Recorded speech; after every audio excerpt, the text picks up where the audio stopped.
biggest part too is especially when you're in a family setting with grief, because we are a close-knit family, what works for you and where you're at in the grief journey is not necessarily what's going to work for a parent or a sister or a nephew or your son and daughter.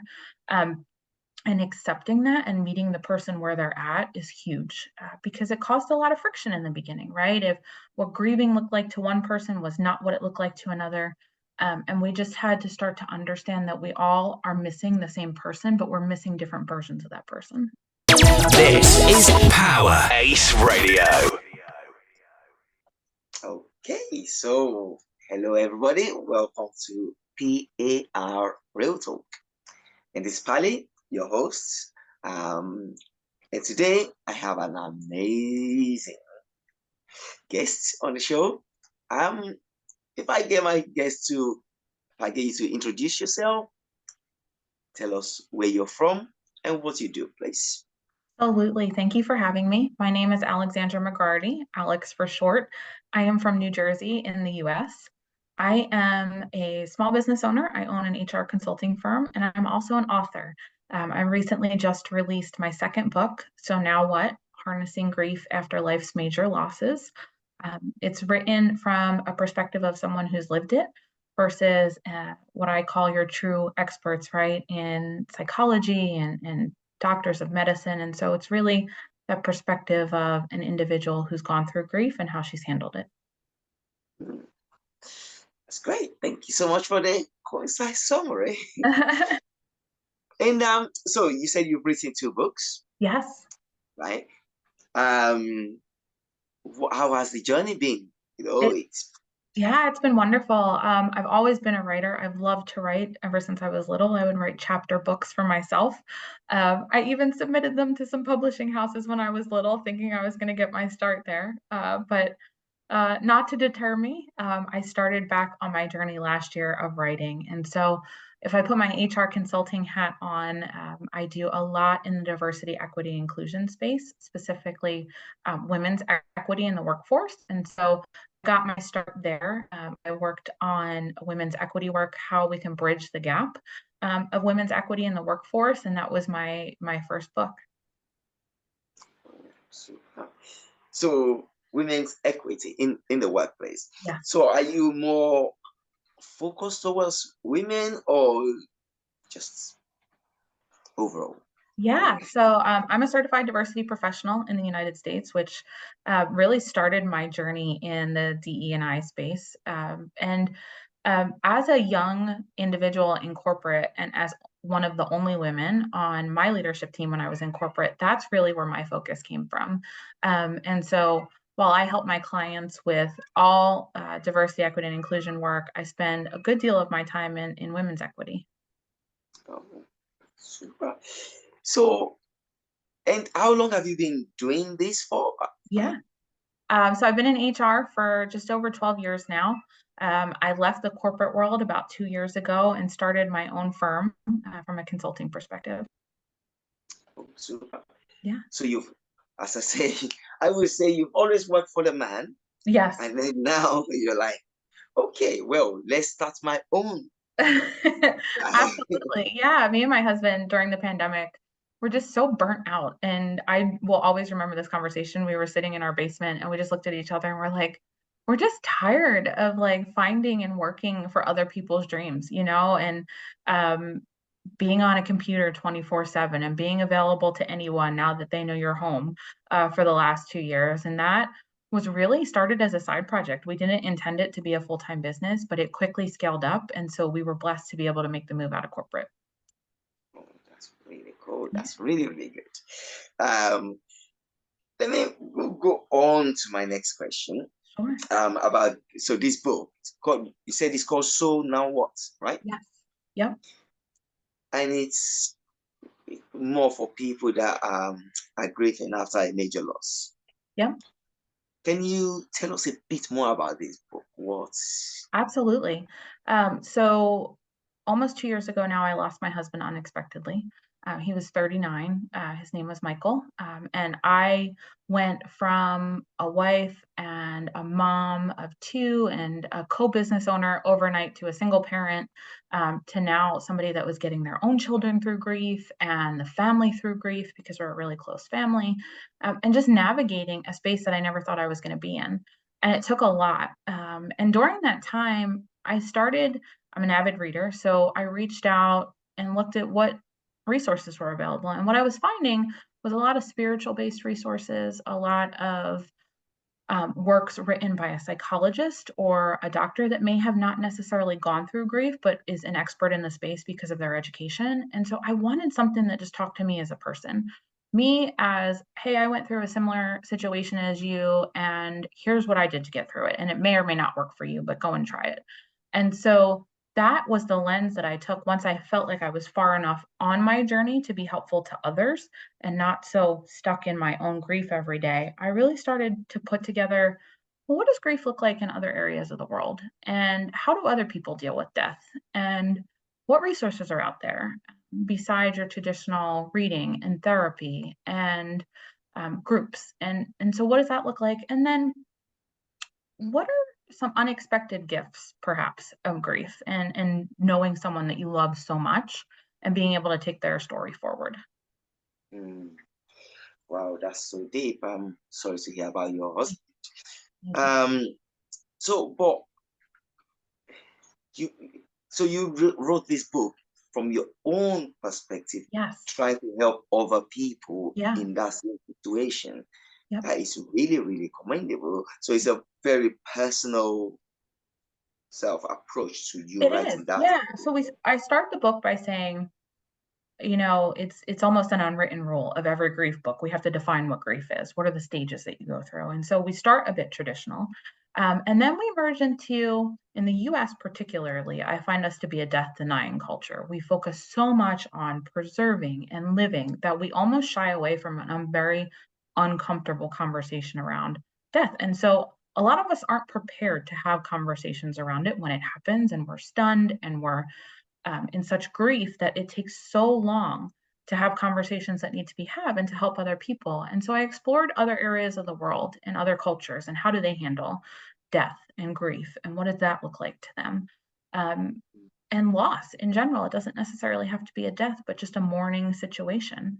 And then I move into, here are all the things I knew that were available to me, but here's what worked and what I really liked. And some may be non traditional, some are traditional. And I really write it with a tone that every thing that you go and try is a very personal decision. So I'm not here to judge you. I'm not here to say what worked for me is going to work for you. But here are a list of resources and things that I found, especially as a parent, as a woman, as a daughter that was helping parents grieve, as a friend, as a sister.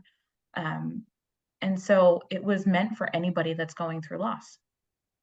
Wow, that is really, really yeah, really great. Thank you so much for the answer. Yeah, And let's just go a little bit deeper into that.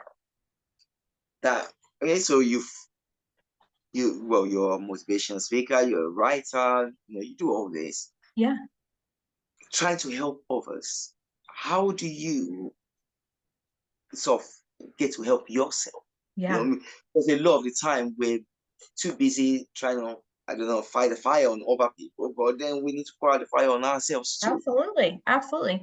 And I talk about that a lot in the book, right? That I some days just wanted to lay in bed and not even get up and acknowledge my new day to day. But I had kids and I had to do it, and that's great. And that got me through. But how was I healing myself, right? So, how did I even get in front of the idea that I just want to close myself off and not talk to anybody and just be in a dark room for an extended period of time because my life partner is gone? And I started, and this is actually one of the chapters in the book, consulting a medium.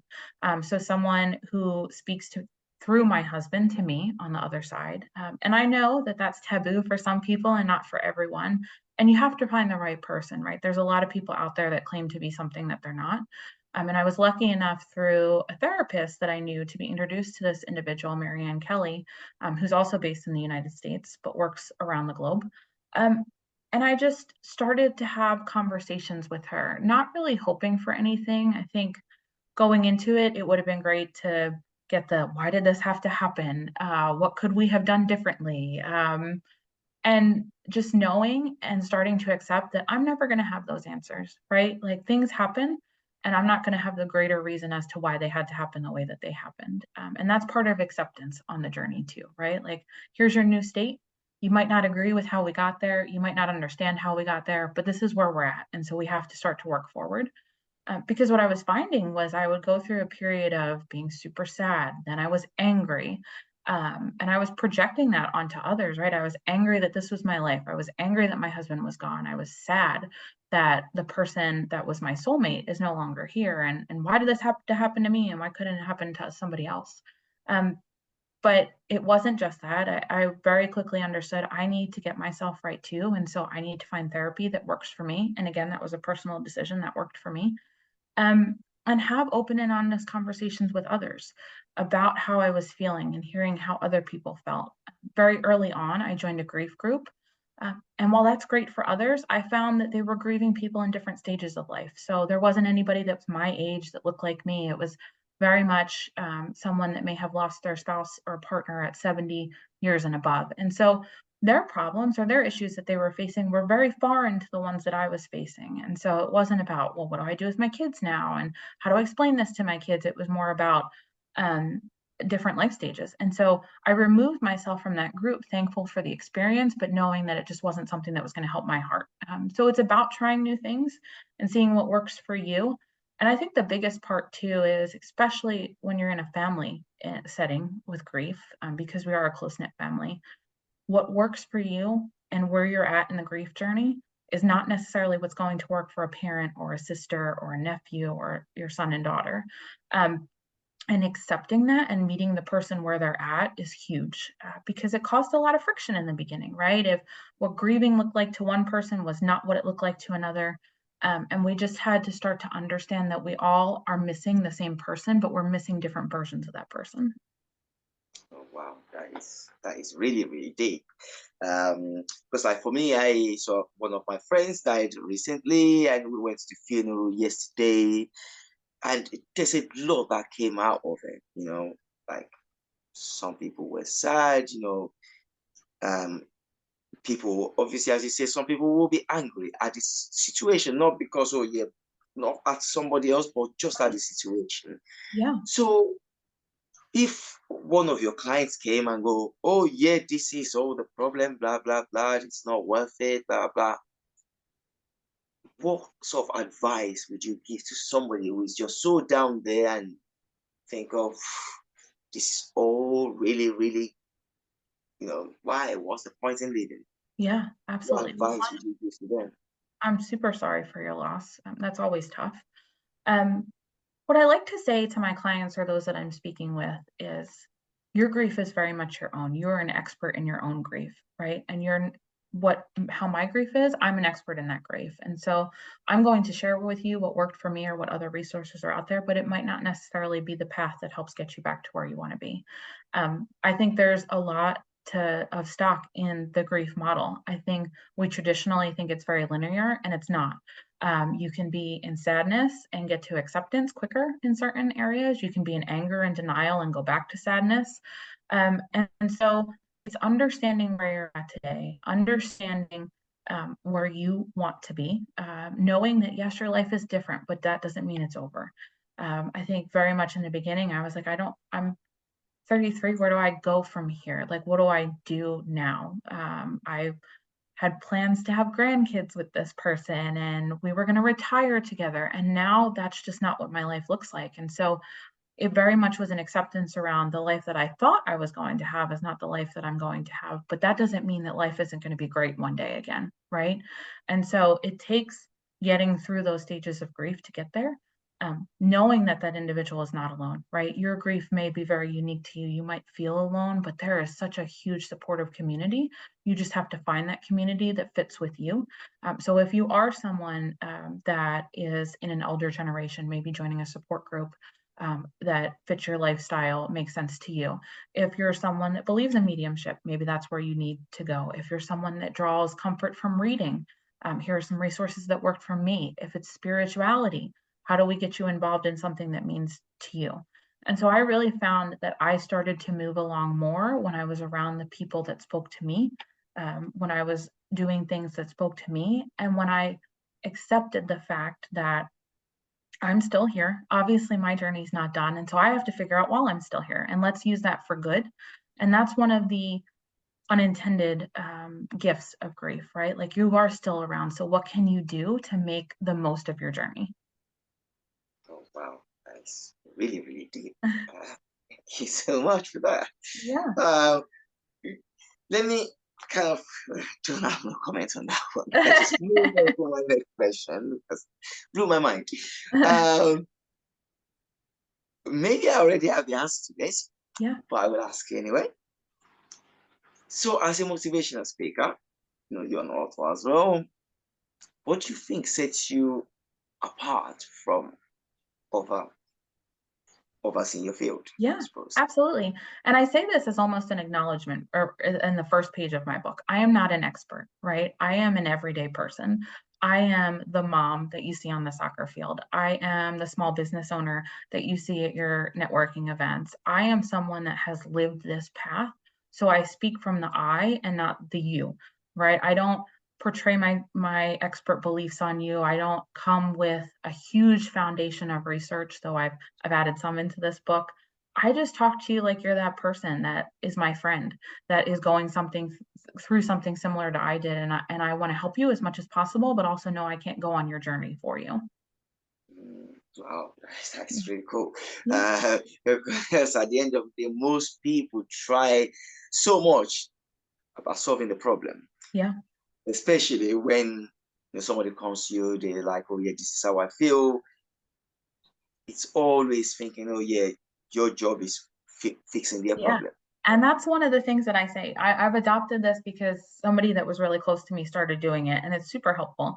And I say, right in the beginning, do you want me to listen or do you want me to help you fix it?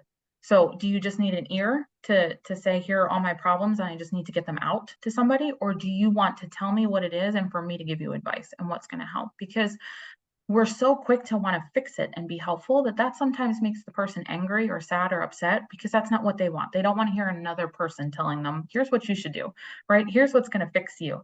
And if it doesn't fix you, then something must be wrong with you because it fixed me. So I always try to create a safe space to just say, am I here to listen or do you want me to help you work through this? Oh, wow, that's I will take that advice myself. Uh, because as you said, a lot of the time people actually just need to they just need somebody to To listen. get it out. Yeah. Yeah. They can fix their own problem, but it's in that thought process, in that process of laying it out, maybe that's when you lay it all out and then think, oh yeah, okay, I can fix it this way. But Right. never get to express it, or somebody's busy telling you, oh, yeah, but you should have done that, you should have Mhm. done that. You lose the whole context of it Absolutely. all. So Yeah. okay, that's great. Thank you for breaking it down like that. Yeah. Um, and as a motivational speaker and a writer, it won't be the same if we don't ask this. Where are your social handles? Where can we go and Yeah. find all your stuff? Absolutely. So I have my own website. It's alexandramcgroarty.com. You'll find me on Instagram at a McGroarty underscore author and Alexandra McGroarty on Facebook. Super. Yeah. So it's McGroarty. RTY. Yes, Yes. okay. Let's make sure we get that Yeah. spelling out there. Yeah. So people can go and follow and subscribe. And let me kind of go into what I call my random question. Sure. So you as a person, as an author, and as a motivational speaker through life, and if you had one emoji to summarize you as a person, what would it be and why? Yeah. So my kids will tell you it's the rolling eye emoji because that's what I do with them most of the time. But I like to say it's the pensive emoji, the one that has either the question mark over the head or the finger to the face, because I'm really always trying and seeking to understand, to learn new things. I think one of the things that my journey has taught me is there are a whole host of ideas and cultures and movements out there that I've not even been introduced to yet. And I have the opportunity through the life that's been given to me to seek to understand, to learn more, to become more aware. And so that's really what I try to instill in my kids too. That's really good. Very positive. Like, and moving on. So, what is in the pipeline for you, Yeah, Alexandra? so I have a children's book coming out later this year. One of the things I also found during this journey was there weren't a ton of resources for kids in terms of books, and my kids are avid readers. And so what I was finding is it was either very explicit that somebody passed away, and my kids were 4 and 6 at this time, so that wasn't right for them, or it was very high level and you weren't getting the message from the book. And so they weren't taking away that it was okay to be sad, it was okay to be mad, you could have questions, and that's okay. And so I sought to put that resource out there. And so you'll see Until We Meet Again, Leo. It's a children's book on grief. It follows an elephant through a journey with all of his friends that lost one of his friends. And he goes through a variety of emotions along the journey. And so it's that sadness, it's that I can't believe my life's different. I have questions. Why did this happen? I'm angry that this happened. And all of his friends validate his feelings and also talk about the positivity of the relationship that he had with the individual he lost. And so by the time he gets through his journey, he knows it's okay to feel all these things. He knows it's okay to ask questions, and he knows it's okay that life's going to be different. But that doesn't mean life's over. Wow, I really can. I Yeah. know you say it's a children's book. Yeah. I'm really looking forward to Yeah. that.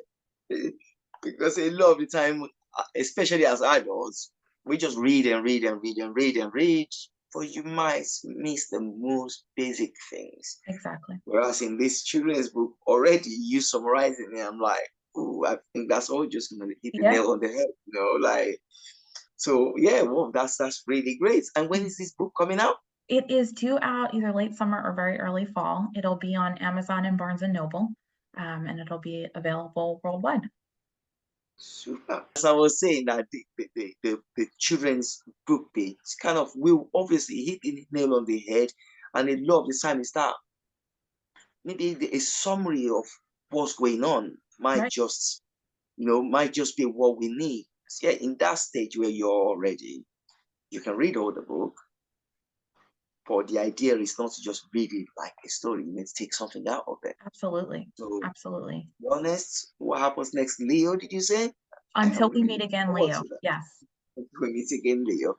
I'm really looking forward to seeing that. Um, and so that's what is in the near future. Yeah. There's something in the foreseeable future. Are you looking Yeah. to, So or are you? absolutely. I've found a lot of comfort in writing. I've found my passion in writing. And so long term, I would love to be and continue to be in the motivational speaker space, continue to be in the writing space. I always pause for a little bit after my writing and try to figure out what's next. Does it make sense to continue to write on the same topic, or does it make sense to go in other places? And so I'm also, if I put my HR consultant hat on, I'm also a coach and a business owner. And so um, I'm thinking about what makes sense in that space. Mm, mm, mm. So well, that is yeah, great answer. Thank Yeah. you.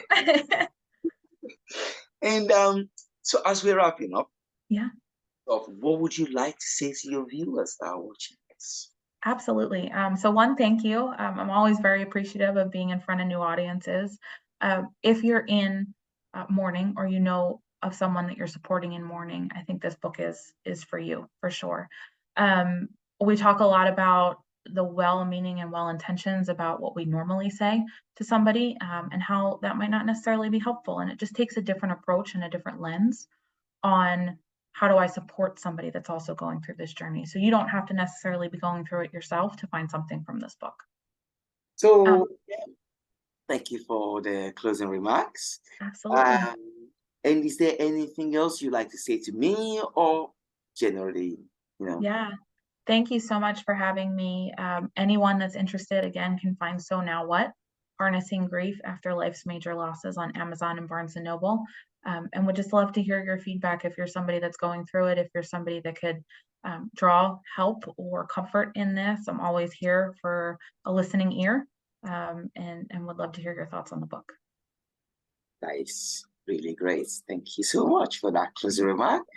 And yeah, Alexandra, thank you for coming on the show. It's been really amazing having you. So yeah, until we meet again, take it easy. Thank you. You too. Bye. Bye. This is Power Ace Radio.